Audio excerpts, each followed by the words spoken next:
Hello दोस्तों, मैं फिरदौस Sheikh digital बनो यूट्यूब चैनल में आपका स्वागत है।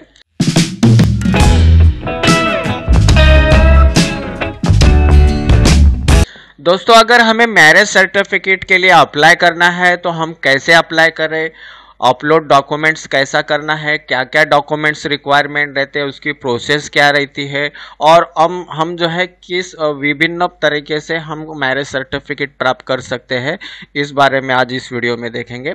तो दोस्तों देखो, यहाँ पर जो है हमें मैरिज सर्टिफिकेट के लिए मैरिज सर्टिफिकेट कौन अप्लाई कर सकता है। तो यहाँ पे देखो, विवाह नोंदनी अधिनियम कलम 6/1 नियम 5। तो जब वधु और वर यानी ब्राइड और ग्रूम और ब्राइड जो है ये जिस जगह पे रहते हैं, जिस गांव में रहते हैं, जिस सिटी में रहते हैं, तो इन दोनों में से कोई भी एक का जो रेसिडेंस है, वहाँ का जो निबंधक मैरिज रजिस्टर्ड ऑफिस है, वहाँ पे वो नोंदनी कर सकते हैं, रजिस्ट्रेशन कर सकते हैं। एक तो जो है वधु भी कर सकता है या वर भी वहाँ पे नोंदनी कर सकता है, दोनों, लेकिन दोनों एक जगह नहीं कर सकते। किसी भी एक ने यहाँ पे आपको रजिस्ट्रेशन करना है। आपका जो विवाह, अगर आप जो वधु या वर जिस जगह रहते हैं, जिस गांव में रहते हैं, जिस शहर में रहते हैं, उसके अलावा अगर आपका शादी हुआ है, तो आप वो जो जहाँ पर आपकी शादी हुई है उस जो कार्य का क्षेत्र है वहाँ पर आपको नोंदनी नहीं करना है। तो मसलन जैसे जनरली तो अभी हमारे इंडिया के अंदर जो मैरिज होता है वो जो है ब्राइड के होम टाउन के अंदर होता है।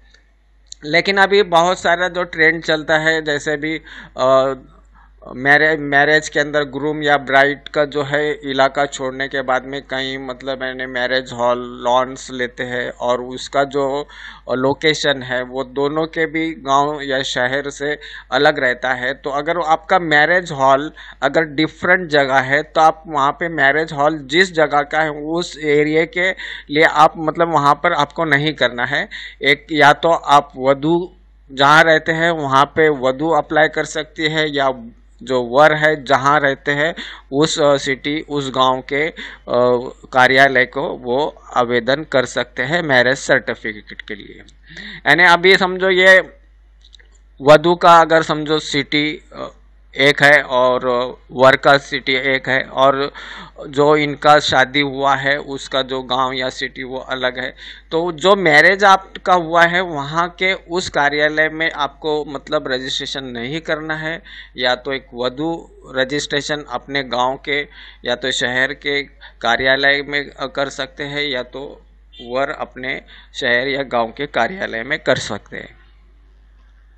अभी मानो वधु या वर दोनों में से कोई भी अगर ग्राम पंचायत में रहता है तो वो जो है ग्राम पंचायत से अगर आपको अप्लाई करना है तो फिर आपको मतलब है इस वेबसाइट के ऊपर आना है, आपले सरकार की ये वेबसाइट के ऊपर आपको पहले यहाँ पे न्यू रजिस्टर्ड ईयर पे क्लिक करके आपको रजिस्ट्रेशन कर लेना है। और रजिस्ट्रेशन करने के बाद में आप यहाँ पे जो है पंचायत राज डिपार्टमेंट इसको यहाँ पे सिलेक्ट करेंगे और उसके बाद में फिर ये मैरिज सर्टिफिकेट के लिए आप अप्लाई कर सकते हैं। अभी दूसरी बात ये है, अभी जैसे ये वधु या वर, ये वधु अगर ग्राम पंचायत में रहती है तो वो उस ग्राम पंचायत से भी अप्लाई कर सकते हैं। मान लो वर अगर किसी कॉरपोरेशन एरिया में रहता है तो वो जो है वर अपना जो कॉरपोरेशन है वहाँ पर भी वो अप्लाई कर सकता है, बशर्ते ये कि आपको दोनों को ही भी जो है ये मतलब नहीं करना है, किसी भी एक को अप्लाई करना है। तो ये अगर समझो मान लो वधु या वर में से कोई अगर समझो यहाँ पे ग्रामीण क्षेत्र में रहता है, ग्राम पंचायत एरिया में रहता है, तो उसके लिए ये आपले सरकार का पोर्टल पे जाके आपको रजिस्ट्रेशन करना है।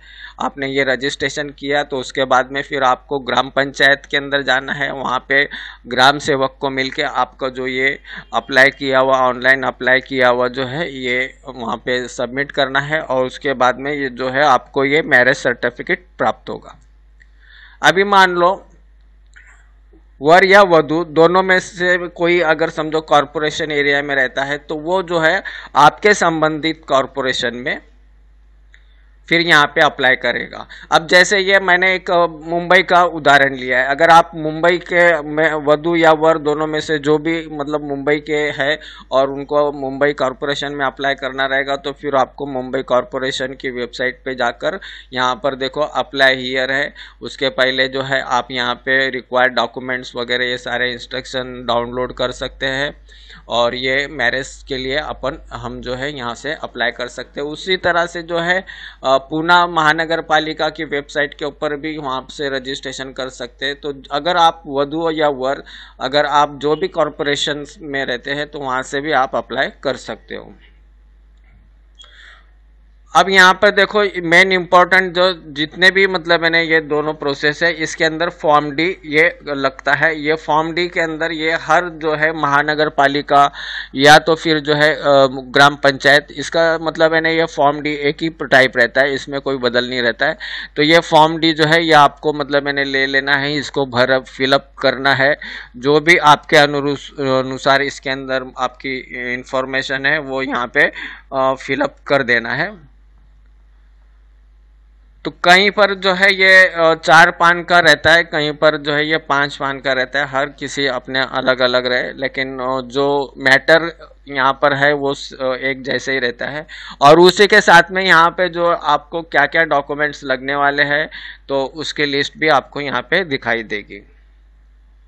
अभी डॉक्यूमेंट्स अगर रिक्वायरमेंट की अगर बात करेंगे तो देखो यहाँ पे वधू वर वयाचा पुरावा यानी इनका एज का प्रूफ के लिए जो है स्कूल का एलसी, पासपोर्ट, जन्म दाखला, एसएससी का प्रमाण पत्र या तो जो है डोमिसाइल सर्टिफिकेट, और ये मतलब यानी इसमें से कोई एक पुरावा होना चाहिए। उसी के साथ में जो है वधूवर या राहण्याचा यानी एड्रेस प्रूफ के अंदर आपको जो है ration card, election card, passport, light bill, telephone bill और इतर।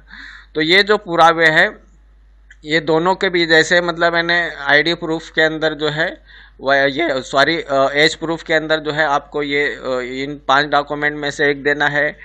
उसके बाद में रेसिडेंशियल एड्रेस के लिए दोनों का भी देना है, वधू का भी देना है और वर का भी आपको यहाँ पर देना है। और यहाँ पे जो है आपको जितनी भी मतलब मैंने आप जो प्रूफ दोगे वो जो है अटेस्टेड होना चाहिए। उसके बाद में 3 साक्षीदार लगते हैं। वो साक्षीदार के पास में जो है ये रहवासी का पुरावा, एक तो उनके पास में जो साक्षीदार है 3 साक्षीदार लगते हैं, विटनेस 3 लगेंगे। उनके पास में एक तो राशन कार्ड होना चाहिए या तो इलेक्शन कार्ड या तो पासपोर्ट, इस तरह से उनको होना चाहिए। उसके बाद में फिर जो है लग्न पत्रिका, यानी आपका जो है लग्न पत्रिका अगर नहीं रहेगा तो फिर आपको 100 रुपए के स्टैम्प पेपर के ऊपर एक डिक्लेरेशन दे देना है। उसके बाद में फिर जो वधू वर वो साक्षीदारांचे फोटो, तो इनका ये ब्राइड ग्रूम दोनों का जो है फोटो लगेगा, विटनेस वालों के भी फोटो वहाँ पे लगेंगे। तो इस तरह से जो है ये सारी चीज़ें हैं। और ये जो जितने भी डॉक्यूमेंट्स रिक्वायरमेंट है उसका जो लिस्ट है मैं मेरे वीडियो के कमेंट बॉक्स में दूंगा, फॉर्म डी भी मैं वीडियो के कमेंट बॉक्स में दूंगा, आप वहाँ से उसको फॉलो कर सकते हो। उसके बाद में फिर देखो विवाह संपन्न करना रहे पुरोहित, भटजी, काजी, तो यहाँ पे इनका जो स्वाक्षरी है यानी फॉर्म डी के ऊपर ये एक तो अगर विवाह संपन्न आपका पुरोहित द्वारा या भटजी द्वारा हुआ है तो उनकी साइन लगेगी, या काजी के ने आपका जो है वो निकाह की नामा लिखा है तो फिर वहाँ पे वहाँ सिग्नेचर वहाँ पे वो लगेगा। और बाद में फिर ये विवाह निबंधकासमोर एकाच वेळीस व्यक्तिशः उपस्थित राहून स्वाक्षरी करणे आवश्यक है। अभी यहाँ पे देखो जब ये हम यहाँ पर मैरिज सर्टिफिकेट के लिए ऑनलाइन कर देते हैं तो बाय मतलब कायदे से जो है आपका वधू वर और 3 साक्षीदार को जो है आपको वो मैरिज रजिस्ट्रार के सामने हाजिर होना है। वो उनके बाद में फिर आपका जो है उनके सिस्टम के अंदर, उनके वेबसाइट के अंदर आपके फ़ोटो और आपके जवाब लेने के बाद में आपको जो है मैरिज सर्टिफिकेट इशू किया जाता है। तो इस तरह से जो है ये मतलब मैंने है। और इसके अंदर फ़ी देखो, ये फ़ी जो है अलग अलग ऑफिस की अलग अलग होती है। जनरली देखो यहाँ पे ये मुंबई की जो फ़ी है, अगर आप ग्रामीण क्षेत्र में तो इतना फ़ी नहीं लगेगा, लेकिन नियर अबाउट इतनी सेम रहती है। अभी ये जो दो मतलब यानी तरीके हैं, एक तो जो है ग्रामीण क्षेत्र में अगर आप रहते हो तो आपको अपने सरकार से अप्लाई करना है। अगर आप शहरी भाग में रहते हो तो आपको जो है उस जो संबंधित शहर की वेबसाइट है, कॉरपोरेशन की वेबसाइट है, तो वो वेबसाइट के ऊपर आपको अप्लाई करना है।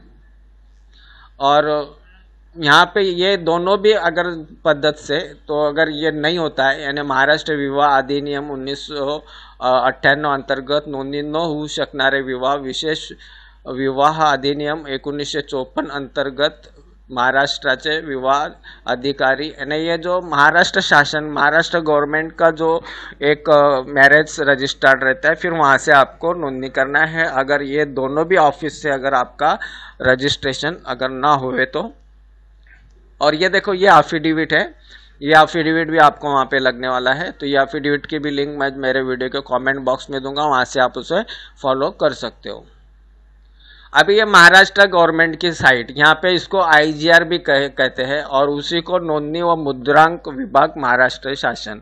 तो ये वेबसाइट के ऊपर अगर आप आएंगे तो यहाँ से देखो, कोई भी मतलब ब्राइड और या ग्रूम यानी वधू वर कोई भी मतलब इसके अंदर अप्लाई कर सकता है। अगर उनको महाराष्ट्र शासन का मैरिज सर्टिफिकेट अगर चाहिए तो वो इस वेबसाइट से वो अप्लाई करेगा।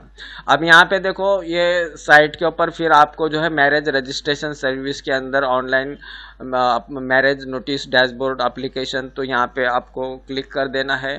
तो देखो यहाँ पे जो है मैरिज के लिए आपको यहाँ पे न्यू एंट्री आपको दिखाई देगी।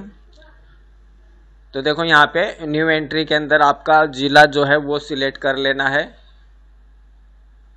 उसके बाद में फिर मैरिज ऑफिस, आप कौन से जिले से, अगर वधू के यहाँ से अगर आप मतलब जो आपका वर है, वर के जिले से अगर करना है तो आपको फिर उसके अनुरूप यहाँ पे जो है आपका ऑफिस सिलेक्ट करना है।